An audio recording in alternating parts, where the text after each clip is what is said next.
the Holodomor. In the early 1930s, Ukraine was known as the breadbasket of Europe. Its vast wheat fields fed millions across the Soviet Union. But under Joseph Stalin's rule, agriculture was forcibly collectivized. Independent farmers were stripped of their land, their livestock, and their autonomy. Those who resisted were labeled enemies of the state. In 1932, the Soviet government imposed impossibly high grain quotas on Ukraine. When villages failed to meet them, brigades were sent to confiscate not only the harvest, but all remaining food, including seed reserves and household supplies. Homes were searched, cellars were emptied, even small amounts of hidden grain could lead to arrest. As famine spread, the borders of Ukraine were sealed to prevent starving peasants from fleeing to other regions. Travel was restricted. Food exports from the Soviet Union continued while millions went hungry. By the spring of 1933, entire villages had fallen silent. Starvation was widespread, and reports described people collapsing in the streets. Estimates of the death toll ranged from 3.5 to 7 million people. Whether defined as a man-made famine or a deliberate act of genocide, the Holodomor remains one of the most devastating state-induced tragedies in modern history. A stark example of how political power can turn food into a weapon. The Black Death. In 1347, merchant ships arriving in Sicily carried more than silk and spices from the east. Hidden in their cargo were black rats infested with fleas carrying Yersinia pestis, the bacterium that would unleash one of the deadliest pandemics in human history. Within months, the disease spread rapidly across Europe through trade routes and crowded cities. Victims developed high fevers, vomiting, and painful swollen lymph nodes known as buboes. Death often followed within days. With no understanding of bacteria or transmission, societies searched for explanations, blaming divine punishment, poisoned wells, or marginalized groups. Panic spread as quickly as the illness. Entire villages were wiped out. Mass graves became common. Priests and doctors died alongside their patients. By the time the first wave subsided around 1351, an estimated 30 to 60% of Europe's population, up to 50 million people, had perished. The consequences reshaped the continent. Severe labor shortages weakened the feudal system, empowering surviving workers to demand wages and mobility. Social hierarchies shifted.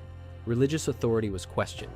The Black Death did not just kill millions, it permanently altered Europe's economic, cultural, and political trajectory. The Holocaust. In 1933, Adolf Hitler rose to power in Germany, bringing with him a virulent ideology rooted in racial anti-Semitism. Jewish citizens were gradually stripped of rights through discriminatory laws, including the 1935 Nuremberg laws, which excluded them from public life. Boycotts, violence, and forced segregation escalated in the years that followed. When World War II began, persecution expanded into systematic extermination. Jews were forced into ghettos in occupied territories, where overcrowding and starvation were rampant. Beginning in 1941, Nazi leadership implemented what became known as the Final Solution, a coordinated plan to annihilate Europe's Jewish population. Millions were deported in cattle cars to extermination camps such as Auschwitz, Treblinka, and Sobibor. Upon arrival, many were sent directly to gas chambers. Others were subjected to forced labor, starvation, medical experimentation, and brutal abuse. The machinery of death was organized with chilling bureaucratic efficiency. By 1945, 6 million Jewish men, women, and children had been murdered. Millions of others, including Roma, disabled individuals, political prisoners, and homosexuals, were also killed.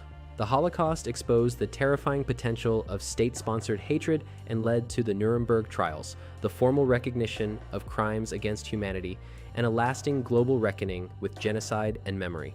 Indian Ocean Tsunami. On December 26, 2004, a massive 9.1 magnitude earthquake struck off the coast of Sumatra, Indonesia, along the Sunda megathrust. The seafloor ruptured for hundreds of kilometers, lifting and dropping the ocean bed and displacing an enormous volume of water in minutes. Near the epicenter, the first warning wasn't a siren, it was the sea itself. In some places, the shoreline pulled back dramatically, exposing the seabed before the waves arrived. What followed wasn't a single wave, but multiple surges that hit coastlines across the Indian Ocean. Indonesia, Sri Lanka, India, Thailand, the Maldives, and even parts of East Africa. Entire neighborhoods were swept away. Roads, bridges, ports, and communications collapsed almost instantly, making rescue chaotic. In Aceh, whole communities vanished under debris and floodwater. Tourists and locals alike were caught with nowhere to run in flat coastal areas. The death toll was catastrophic, around 230,000 people across 14 countries, with millions displaced. In the aftermath, international aid poured in, while investigations highlighted how the region lacked a coordinated tsunami warning system at the time, unlike the Pacific. 9/11. September 11th, 2001. It began as a clear Tuesday morning in the United States until 19 al-Qaeda terrorists hijacked 4 commercial airplanes in a coordinated attack. At 8:46 a.m., American Airlines Flight 11 crashed into the North Tower of the World Trade Center in New York City. At first, many thought it was an accident, until 17 minutes later, at 9:03 a.m., United Airlines Flight 175 struck the South Tower, live on television, confirming it was deliberate. At 9:37 a.m., American Airlines Flight 77 slammed into the Pentagon in Arlington, Virginia. The fourth plane, United Airlines Flight 93, never reached its intended target. After passengers learned about the other attacks, they fought back, and the aircraft crashed into a field in Pennsylvania at 10:03 a.m. Inside the Twin Towers, the impacts and fuel-fed fires crippled the structures. The South Tower collapsed at 9:59 a.m., followed by the North Tower at 10:28 a.m., burying Lower Manhattan in dust, smoke, and debris. Nearly 3,000 people were killed. The aftermath triggered a global shockwave, emergency response on an unprecedented scale, a redefinition of aviation security, and the beginning of the War on Terror, reshaping geopolitics for decades. The Irish potato famine. In the mid-19th century, millions of people in Ireland depended almost entirely on a single crop, the potato. For poor tenant farmers, it was not just food, it was survival. When a fungus-like organism, Phytophthora infestans, arrived in 1845, it spread rapidly through Ireland's damp climate, turning healthy crops into rotting black fields almost overnight. The blight returned year after year. Entire harvests failed. For roughly a third of the population, there was simply nothing to eat. Yet Ireland was still producing grain, livestock, and dairy, much of which continued to be exported to Britain under military protection. Many Irish families could not afford the food grown on their own land. Evictions increased as tenants who could not pay rent were forced from their homes. Workhouses overflowed. Soup kitchens and relief programs were insufficient and often temporary. Starvation weakened immune systems, and diseases like typhus and cholera spread quickly through overcrowded communities. By 1852, around 1 million people had died, and another 2 million had emigrated, many aboard overcrowded coffin ships bound for North America. Ireland's population fell by roughly 25% in just a few years. The famine permanently reshaped the country's demographics, politics, and relationship with Britain, becoming a defining trauma in Irish history. Hiroshima and Nagasaki.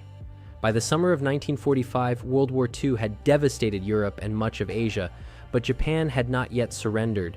The United States had completed the Manhattan Project, developing the first atomic weapons. President Harry S. Truman authorized their use, believing they would force a swift Japanese surrender and avoid a prolonged invasion. On August 6, 1945, the B-29 bomber Enola Gay dropped a uranium bomb known as Little Boy over Hiroshima. It detonated approximately 600 meters above the city, unleashing a blinding flash, extreme heat, and a shockwave that flattened buildings within miles. Tens of thousands died instantly. 3 days later, on August 9th, a second bomb, Fat Man, was dropped on Nagasaki. The combined immediate and subsequent deaths from burns, injuries, and radiation sickness are estimated between 129,000 and 226,000 people. On August 15th, Japan announced its surrender. The bombings ended the war in the Pacific but marked the beginning of the nuclear age. The world entered a new era defined by atomic deterrence, arms races, and the terrifying possibility that a single weapon could destroy an entire city in seconds. The Rwandan Genocide. In April 1994, Rwanda descended into one of the fastest and most brutal genocides in modern history. Tensions between the Hutu majority and Tutsi minority had been intensified for decades by colonial policies that deepened ethnic divisions. Extremist Hutu leaders had already begun spreading propaganda, portraying Tutsis as enemies of the nation. On April 6, 1994, the plane carrying President Juvenal Habyarimana was shot down. Within hours, roadblocks were erected across the country. Militias such as the Interahamwe, alongside segments of the army and ordinary civilians, began systematically targeting Tutsis and moderate Hutus. Identity cards were checked. Neighbors identified neighbors. The killings were intimate and relentless. Many victims were murdered in their homes, schools, and churches where they had sought refuge. Radio broadcasts openly encouraged violence, calling for extermination. In just about 100 days, an estimated 800,000 people were killed. The international community largely failed to intervene. UN peacekeepers were reduced rather than reinforced as the violence escalated. The genocide ended only when the Tutsi-led Rwandan Patriotic Front captured the capital, Kigali. In the aftermath, international tribunals were established to prosecute those responsible. Rwanda has since pursued reconciliation efforts, but the genocide remains a stark example of how quickly organized hatred, fueled by state rhetoric, can turn an entire society against itself. The Trail of Tears. In 1830, U.S. President Andrew Jackson signed the Indian Removal Act, authorizing the forced relocation of Native American nations from their ancestral lands in the southeastern United States. The Cherokee, Choctaw, Chickasaw, Creek, and Seminole had established structured societies, written constitutions, and thriving agricultural systems, yet their land was increasingly coveted by white settlers. Despite a U.S. Supreme Court ruling in Worcester versus Georgia affirming Cherokee sovereignty, removal policies were enforced. Between 1831 and 1838, tens of thousands of Native Americans were rounded up by U.S. troops and state militias. They were forced to march more than 1,000 miles westward to designated Indian Territory, present-day Oklahoma. The journey was marked by inadequate supplies, disease, exposure, and exhaustion. Many walked through freezing winters with little food or shelter. It is estimated that around 4,000 Cherokee alone died during the relocation, with thousands more among other tribes. The forced migration became known as the Trail of Tears. Entire communities were uprooted, cultural connections to ancestral lands severed, and traditional structures disrupted. The event reshaped the demographic map of the United States and remains a defining trauma in Native American history. Pompeii. Pompeii stood in the shadow of Mount Vesuvius, a prosperous Roman city filled with villas, markets, bathhouses, and theaters. Its residents were accustomed to small tremors. Earthquakes were part of life in the region, and few imagined the mountain looming above them posed an immediate threat. On August 24th, 79 AD, according to most historical accounts, Vesuvius erupted with explosive force. A towering column of ash and pumice shot miles into the sky, blotting out the sun. For hours, volcanic debris rained down on the city, collapsing roofs and trapping people inside their homes. Many attempted to flee toward the harbor or countryside as darkness fell in the middle of the day. Then came the most lethal phase: pyroclastic surges. These superheated waves of gas, ash, and volcanic material raced down the mountain at extreme speeds, reaching temperatures high enough to kill instantly. Entire neighborhoods were overwhelmed in seconds. Bodies were buried where people stood, lay, or tried to shield loved ones. Pompeii was entombed beneath meters of ash and volcanic rock, effectively frozen in time. For nearly 1,700 years, it remained hidden. When rediscovered in the 18th century, archaeologists found streets, frescoes, food, and even human forms preserved in haunting detail. The destruction of Pompeii became one of history's most vivid reminders that even thriving civilizations can vanish in a single day, overtaken not by war or politics, but by the raw power of the earth itself. And that brings us to the end of the video. If you enjoyed it, make sure to leave a like and help boost the video. And don't forget to subscribe so you don't miss the next one. See you soon. Bye.